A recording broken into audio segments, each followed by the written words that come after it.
Welcome back to my channel. You already know it's your boyhood Digital, the Rock Reactor, back with another video. Yes, sir. Before I proceed, let me know where you tapping in from. Let me know what country, what city, what mountain, what hill, what cave, what island, what planet, what universe. Let me know where you at. Represent your hood. Yes, sir. You know, this one's not supposed to be a funny one, but to me, it is a funny one, guys, because the Colombian president, Gustavo Petro, he talked a lot of shit about Trump, and then Trump was talking shit about him, and they was going back and forth. Then all of a sudden, a phone call between the leaders, I guess everything was cool. But for some reason, guys, I don't know why, and I said this before, when he announced that he was going to go to the White House and Trump invited him to the White House, I thought that was going to Maduro him. I thought that was going to leave him locked up. I swear to God, guys. I guess that didn't happen. So let's take a look at this one. Colombian President Petro, White House visit diffuses months of tensions with Trump. Let's get right to it, guys. I guess I was wrong. And before we do, if you haven't already, make sure you subscribe to my channel. Hit the notification bell. Hit the like button. Any donations to my channel will be greatly appreciated. My PayPal account is on the screen. Let's take a look. Today, two presidents known for their fiery rhetoric toward each other met in the Oval Office and apparently put their acrimony behind them. Colombia's President Gustavo Petro has long been a critic of President Trump and the U.S. itself. But Mr. Trump this afternoon praised Petro and did not repeat previous threats of military action. And in a press conference tonight, Petro said the meeting eased tensions between Trump and all of Latin America. Nick Schifrin reports.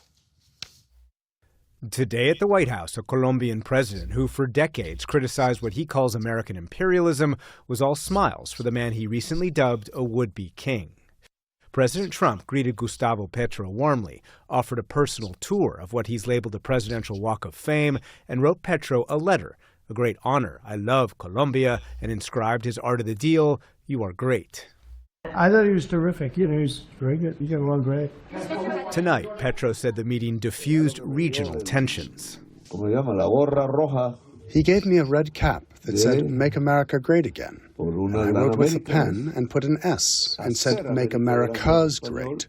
And that can only be done on the basis of mutual respect. That is a far cry from months of mutual maliciousness. Colombia is out of control, and now they have the worst president they've ever had.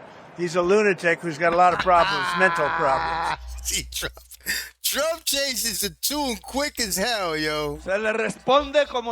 We must respond to defend people's rights, the rights of democracy not to be governed by tyrannies. He has cocaine mills or cocaine factories. He's not going to be doing it. So there will be an operation by the U.S. It sounds good to me. For us, ICE operates the same way as the Nazi and Italian brigades, the fascists. But after the U.S.'s, quote, law enforcement action against Venezuelan President Nicolas Maduro ended with him in handcuffs, President Trump says there's been a change in tone. I mean, he's been very nice over the last month or two. Yeah, man, he changed the tune, man. Petro, it seems, guys, it seems like every Latin American president is falling in line. It's just that simple. Trump has them all fall in line. I mean, you got to respect what respect is due, whether he's right in what he's doing, whether he's wrong. He lines them up. He lines them up. I thought the same thing about the Mexican president, that she was going, because she's strong. They got the army, the woo. She's falling in line too. Everybody falling in line to Trump, guys. You got to give respect where respect is due, man. The man is doing his thing. The man got them all, got everybody shook.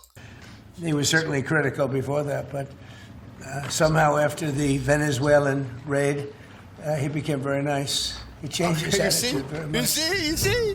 He said he changed his attitude right there because he knew he was next. What hasn't changed, the Colombian military's desire to combat drug smuggling. For years, they've worked with the U.S. to take steps like this. Interdict cocaine from Colombia on the way to the United States.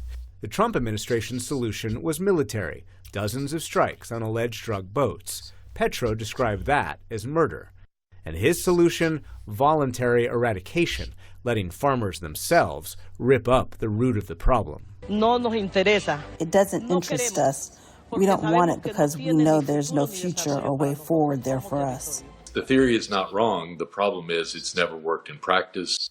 Kevin Whitaker was ambassador to Colombia from 2014 until 2019 under Presidents Obama and Trump. He points out that Colombia's cocaine production has grown year over year, and the country now supplies nearly 70% of the world's cocaine. I mean, a serious flaw in the Petro administration's approach to this entire issue is to completely stop the process of military engagement with these illegal armed groups who are behind the coca trade. A serious approach would be to design a strategy aimed at undercutting the illegal armed groups as a military matter. I think that would be very attractive to the U.S. administration. I also think it could be effective in Colombia. Whitaker also says that despite historic ties, Petro and the U.S. could cooperate on overlapping goals with the new government of Venezuela.